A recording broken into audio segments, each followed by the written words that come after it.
안녕하십니까, 엑스텐입니다. 간밤 미국 증시는 소폭 상승 마감했습니다. S&P 500은 0.14% 오른 6,268, 나스닥은 0.27% 상승한 26,640으로 또다시 사상 최고치를 경신했습니다. 다우지수는 0.2% 올라 44,459포인트로 마감했습니다. 오늘은 트럼프 대통령의 EU와 멕시코에 대한 30% 관세 발표, 그리고 이번 주 시작될 대형 은행들의 실적 발표가 주요 관심사가 될 것 같습니다. 첫 번째 소식입니다. 트럼프 대통령이 주말에 EU와 멕시코 수입품에 8월 1일부터 30% 관세를 부과한다고 발표했습니다. 이는 무역 협상이 타결되지 않을 경우의 얘기인데요. 이런 발표는 협상 카드로 사용되는 경우가 많습니다. 하지만 시장은 항상 불확실성을 싫어합니다. 두 번째 소식입니다. 내일부터 JP모건 체이스, 뱅크 오브 아메리카, 웰스파고 등 대형 은행들이 2분기 실적을 발표합니다. 월가 전망에 따르면 트레이딩 수익은 10% 증가했지만 투자은행 수익은 10% 감소했을 것으로 예상하고 있습니다.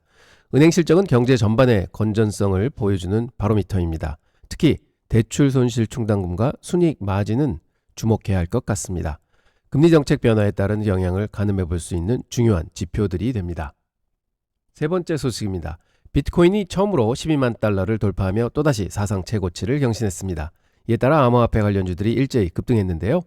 하이브 디지털이 9%, 마라홀딩즈가 5%, 코인베이스가 2% 상승했습니다.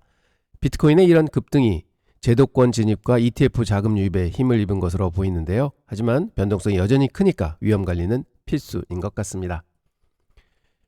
메타가 AI 슈퍼 인텔리전스를 위해 수천억 달러를 투자하겠다고 발표했습니다. 첫 번째 1기가와트급 슈퍼 클러스터인 프로메테우스를 2026년에 가동할 예정이라고 하고요. 이런 대규모 투자는 AI 경쟁에서 뒤지지 않겠다는 강한 의지를 보여주고 있습니다. 하지만 투자자 입장에서는 단기적으로는 비용 부담이 될 수 있으니까 실제 수익 창출로 이어지는지 지켜봐야 할 것 같습니다. 연준 해머크 클리브랜드 연은 총재가 인플레이션이 아직 충분히 진정되지 않았다며 금리 인하에 신중한 입장을 보였습니다. 내일 발표될 6월 소비자 물가지수가 관세 영향을 보여주는 첫 번째 지표가 될 것 같은데요. 시장은 여전히 올해 금리 인하를 기대하고 있지만 관세 정책과 인플레이션 동향을 보면 연준이 쉽게 움직이지 않을 가능성이 높아 보입니다. 마지막 소식입니다. 산업용 부품업체죠. 파스널이 2분기 실적 호조로 주가가 4% 이상 급등하며 사상 최고치를 경신했습니다. 매출이 8.6% 증가했고 디지털 채널 매출이 61%를 차지했다고 합니다. 제조업 회복 신호로 볼 수 있는 긍정적인 소식인 것 같습니다. 특히 계약 고객 매출이 11% 증가한 건 안정적인 수익 기반을 보여주는 것입니다. 시장이 전반적으로 견조한 흐름을 보이고 있지만 관세 이슈와 실적 발표 시즌이 변수가 될 것 같습니다. 특히 이번 주 은행 실적과 내일 발표될 CPI 지수가 향후 시장 방향을 가늠하는 중요한 지표가 될 것 같습니다. 투자자분들은 단기적인 변동성에 너무 민감하게 반응하지 마시고요.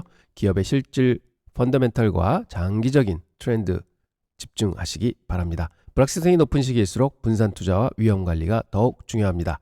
오늘은 여기서 마치겠습니다. 좋은 하루 되십시오. 감사합니다.